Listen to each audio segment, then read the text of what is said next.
By the time we notice the flower buds, Xavier's inflammation has disappeared. Meanwhile, I never showed any symptoms.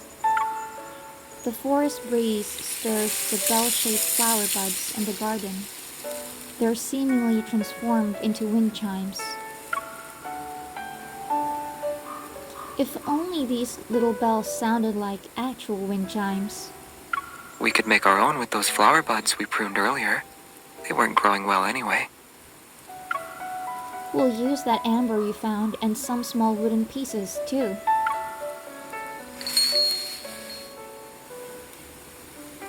After stringing together the dried plants with amber to make a wind chime, we start looking for the perfect spot to hang it.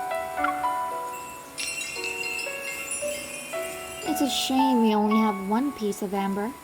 The wind chime would look prettier with a few more. I start searching the surrounding area.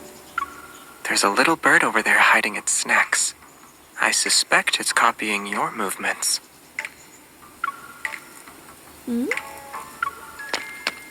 I actually found something.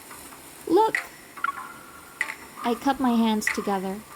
Under his admiring gaze, I slowly reveal I didn't find any amber, but there were 2 pine cones in a tree hollow. Here, take one.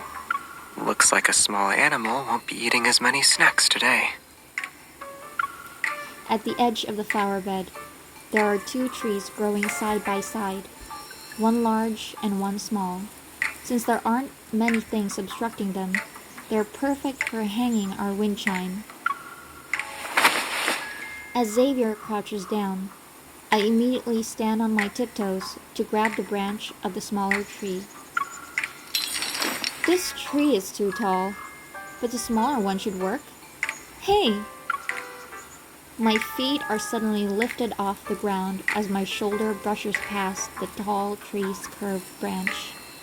The higher we hang it, the further its sound will travel.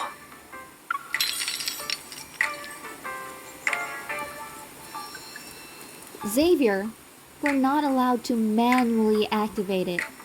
We need to wait for it to start on its own. But it hasn't made a single sound since we hung it. If there's still no wind, I can light it up and turn it into a hanging lamp. The wind has to appear eventually. Let's wait over there.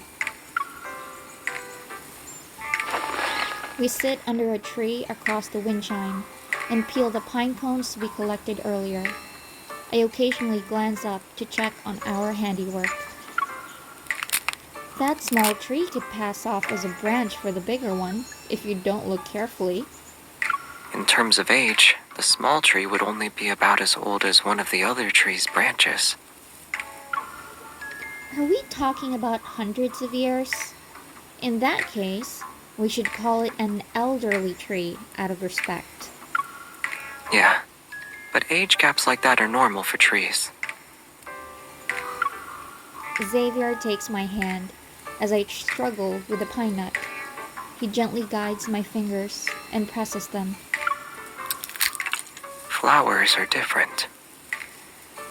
Take the one in the amber, for instance. It shouldn't exist in our world today. I actually looked into it the other day. The flowers preserved in this kind of amber could be millions or even trillions of years old. Compared to those, the flowers we planted aren't even newborns. Xavier adds his peeled pine nuts to my pile and looks up. Yet they're on the same wind chime. When you think about it, we've created a meeting point for life from different times. It's a shame that flowers, which are inherently fleeting, can only achieve this by becoming fossils.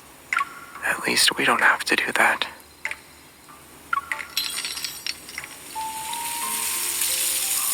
The wind's picking up.